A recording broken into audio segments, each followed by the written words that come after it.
Samsung did something very interesting last year. They launched a fan edition of the Galaxy S20, where I guess you can say that they pretty much made their own flagship killer. It was the right amount of everything for the right price at a time when it was really needed. It disrupted the market so much that it's clear that the market still needs the approach, and it begged to wonder how much that mentality would work on a larger form factor like a tablet. Well, we have that and more today. We've had a few days to try out the new Samsung Galaxy Tab S7 FE 5G, and we've partnered with Samsung to have another interview with the man himself, Hassan Anjum, Director and Head of Product for New Computing. It's been a year since we had a chance to talk, so aside from a deep dive into this new fan edition, we also get to talk about where new computing is heading and how Samsung has adapted to the times. This is a brief summary of our interview, and I'll be sure to link to the full-length audio portion in the description.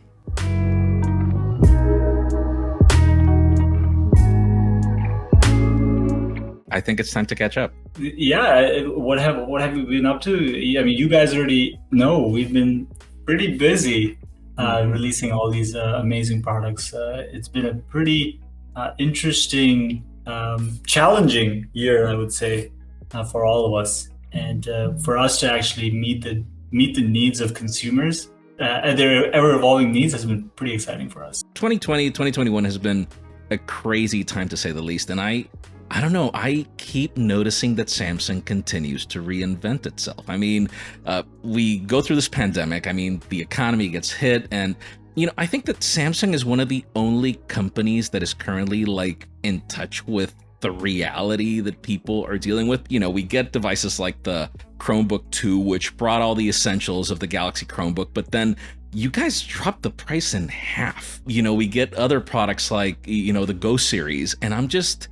I'm curious as to, what has been this process. Just mind sharing, what the thought process has been, because I feel that other companies are out of touch. Yeah, no, that's a good question. Chromebook 2 was quite an exciting addition. Speaking of CS, right after, a year after that, we introduced the Chromebook 2. To set the stage, that device continued to cement the fact that we've not only been agile, to your point, but also the fact that we haven't been afraid to reinvent categories, including beyond just Chromebooks and Windows PCs, right? Consumers are different, partners are different.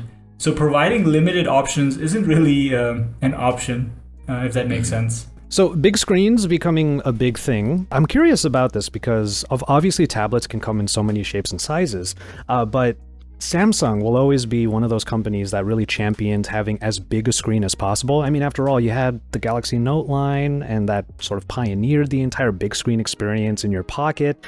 But can you tell us more about this focus of going bigger? Because even this tablet in front of me right now, at around the 12.5-inch form factor, how do you land on a size like this? Because I'm looking at this right now, and it's just a smidge smaller than like a 13-inch Ultrabook or laptop that I would typically use. And we've been talking about this shift to more computing products, and that people who get these tablets were actually in the market for small laptops and whatnot. So at what point are you really trying to bridge this gap and go beyond perhaps that whole complementary side and actually be the solution for people who are looking for something around 13 inches?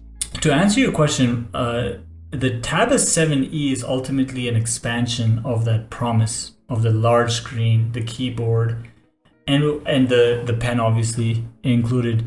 For us, I also go back to the previous points I made. There will always be overlap in consideration set, but we don't really feel that there will be a replacement. Because there will still be someone who says, hey, I consider myself portable. I want to get things done. I want to use Android apps. I want to use the Android operating system. I want to be able to use the S Pen. And I want to be able to use DeX. And ultimately use that for a certain use case. So if with the Tab S7 FE, with the aggressive price point we have, we feel that this would be something like a college student or an early professional that would target them extremely well. Maybe get a Galaxy Book Pro 360 with a higher specs in it to focus on video editing. Same capabilities, but maybe different use cases. Right. All right. Are you ready for the hard-hitting questions? All right, let's do it. All right. So Samsung did something last year that was completely... It's as if you guys built your own flagship killer. It was called the Galaxy S20 Fan Edition. The FE, I mean, we crowned it to be the best value. And, I have a product right here that Josh is going to, shoot me for. Behave. So this is the Samsung Galaxy Tab S7 FE 5G, and let me just read the specs. I mean, we've got a metal unibody, we've got a 2560 by 1600 resolution, 12.4-inch LCD, we've got expandable storage, the S Pen comes in the box, you've got 5G, you've got the kitchen sink, you've got the dishes. I mean, this makes an iPad Air look really, really bad in all this value proposition, and I mean, I'm just, even if people would want to get an iPad that would be comparable, all the amount of things that you have to add on it, like buy the pencil separately, buy, all the accessories, there's no expandable storage, so you have to pay more for the tablet and this and that, just tell us more about how this product came to be. Yeah, but it goes back to previous, Josh's question and what I talked about. The Tab S7 series for us was super, super special. And beyond all the facts I just mentioned before was we actually, with each iteration of the Tab S series, we've grown in the premium space. So, but with the Tab S7, we grew in at least, not only just a run rates, but consumer preference. It was 2 to 4 times folds over. So, I mean, there was exponential growth with the Tab S, especially with the S7 series. And it was with the Android operating system. So when we think of the Fan Edition, those are the sort of the metrics we're thinking in mind when we're saying, okay, we want to expand, get these in the hands of people. So things like keyboard support, S Pen, a large screen. And that's ultimately what the thinking was behind this product. So we started with the Tab S7 series, and we said, okay, where are we going to take this for the next year? And the idea was we're going to expand on these promises, or if you will, or USPs, unique selling points, and expand them to broader reach. So that is the behind the scenes, if you will. We are moving from a sort of two top S7 series to now a 3 top. So it'll be the S7 Plus, S7, and the S7 FE. So pretty exciting for, again, the theme of them all are about 2-in-1s, DeX, pen, large screens, and my favorite, obviously 5G. All right. I don't think we actually articulated in this last minute or so what the actual price of this S7 FE is, the Tab S7 FE is. Yeah, it's the Wi-Fi will start at $529. God. With the pen included. With the pen included. That's amazing. All right, so the reason why I wanted to make sure we articulated the price is because I wanted to know where the S7 FE, the Tab S7 FE, I should remember to say Tab as well, the Tab S7 FE, where that kind of lands in the general lineup, more in the sense that we're seeing the term Fan Edition come back. So with the Tab S7 FE, are we expecting that Fan Edition sort of means that lower price point, or rather aggressive pricing?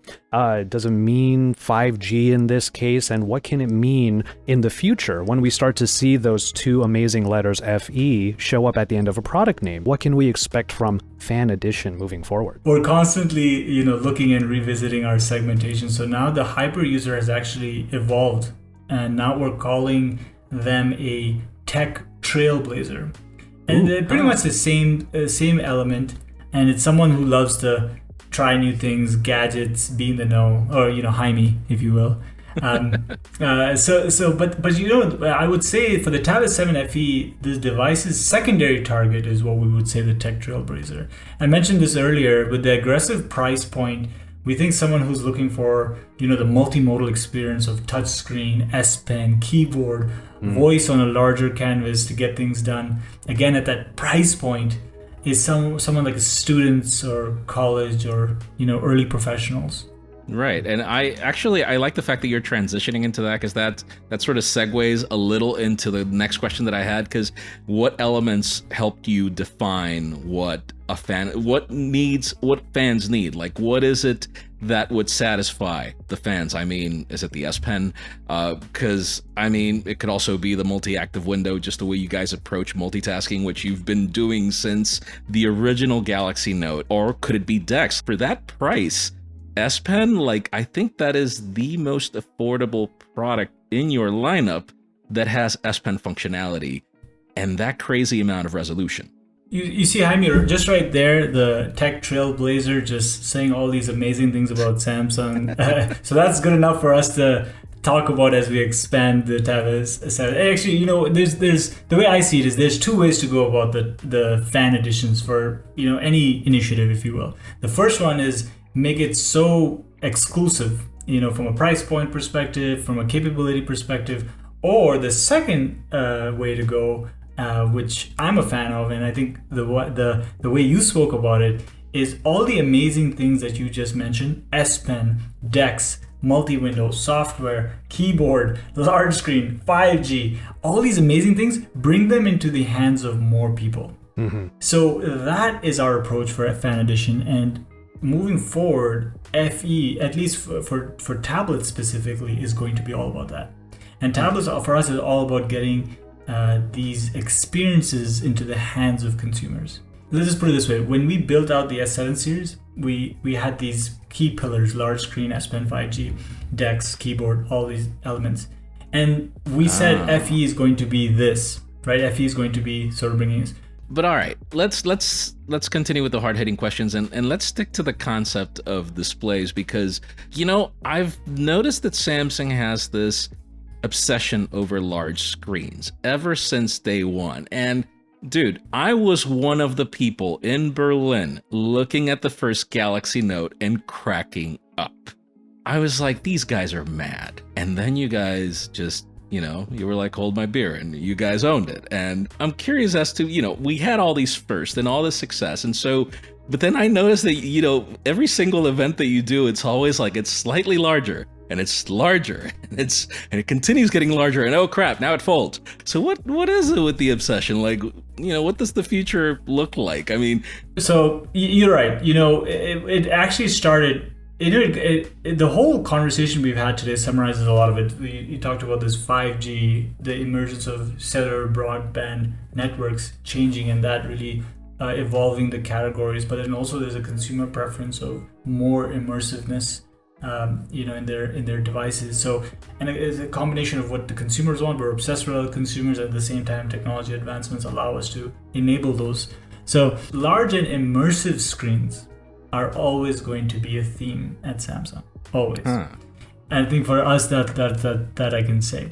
Now, in terms of where we're going into the future, okay, all right, I can say this. You know, yes, we've got him. I even dropped my water. Large screens will continue to be a theme. Okay. Can I say that? Is that good? Is that good enough for you? Okay. You're saying that there's no going back. There's no going back.